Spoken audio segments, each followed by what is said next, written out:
at the old fit. So 2 years ago, I decided to become a full-time trader slash entrepreneur, and today I'm going to be talking about the lessons I learned throughout my journey as a full-time trader. It's been 2 years officially. November, let me look at this message right here.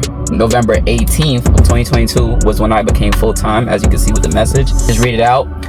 Rhonda, which is my was my general manager. If y'all watching this, you know I mess with y'all, I fuck with y'all, I appreciate y'all, because I didn't hate this job. I actually was chill most days. But Rhonda hired her first 14-year-old. I started it when I was 14. June 1st, 2018. You only work 1 day a week until school breaks, because if you're 14 and in a state where they allow 14-year-olds and 15-year-olds to work, you can't work too many hours during school and stuff like that. He decided against college and stayed with us as a full-time as a manager, trainer, and a friend. He clocked out for the last time tonight on November 18th. She said 2002, but we know what she meant. Good luck, Najee. Have fun, and so on and so on. So today I'm going to be talking about certain things like preparations, what I did, all the experiences that I had to go through as a full-time trader, so you can learn something from this actual video as well. Before I went full-time, I had a 100K account, a 100K funded account, and I also had 6 months of my living expenses. So before you decide to go full-time, you need to make sure you have some type of income. So my income was that 100K account, and I had my 6 months of living expenses. The reason why I was fine going full-time the way I did was I still live with my parents, right? I wanted to wait like that extra year so I can like just move out. I already have my own plans to when I move out, which I'm gonna document the whole thing on YouTube as well, because this is like a whole journey channel as well. But I had that 100K account, and I had the 6 months of living expenses, and I hear people talk about on YouTube like you need to have this 6 months of living expenses, but I never hear people talk about where do you keep the living expenses. Me personally, I use this app called Marcus by Goldman Sachs. If you see right here, it's that app right there. It's a regular savings account and stuff like that. It's not no affiliate. This is an account that I actually use, and the reason why I recommend it is when you put your money in that account, it's actually going to be gaining interest yearly. So it helps because you don't want your say if you have your savings, right, you don't want it to be in a savings account and it's losing money, it's losing value because of inflation. You want it to actually be gaining some type of value while it's sitting in there, even if you're going to use it. And the reason why you also want to have these living expenses is because not every month will be a profitable month, not every day will be a profitable day, and so on and like that. So you want to put less stress off your actual trading by having the 6 months of living expenses. Instead of me saying 6 months of living expenses, actually look at your trading results. How many times do you win throughout a whole year? If you win say 9 times out of the whole year, okay, you can do like a 6 months of living expenses. That would be cool to do. Another thing that I recommend you do is have other sources of income. You need to have other sources of income to be a full-time trader. Well, you don't necessarily have to have other sources of income, but it makes it much easier when you want to be a full-time trader. And why do I say that? It's because, all right, now you have your savings, you have extra sources of income on top of your trading.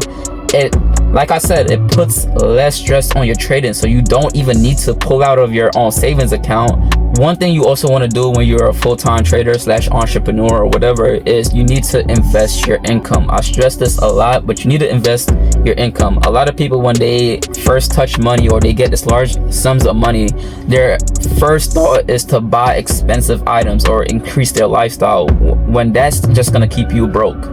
It's going to keep you in a poor mindset. So what I did throughout my journey was I was constantly investing. I was investing into stocks, invested into Bitcoin, invested into my my business so I can grow and generate more income. I invested into what else? My own personal trading. So I invested into more challenges. So those are all investments that I personally made so it can generate me more income.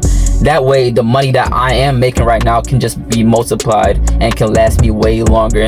Another thing that I personally did was constantly add to the savings. So when you get paid, usually you want to break your expenses up into like percentages, right? A certain percentage goes towards your bills. So me personally, I have this car, you know, I pay monthly for, I have insurance, and I have a phone bill. I don't pay anything else, and that's why I say I don't have much expenses, and I'm cooling right now. I'm stacking up, basically. You know, I got plans basically. I'm not gonna say too much, but I'm stacking up. So you need to put a percentage towards them bills.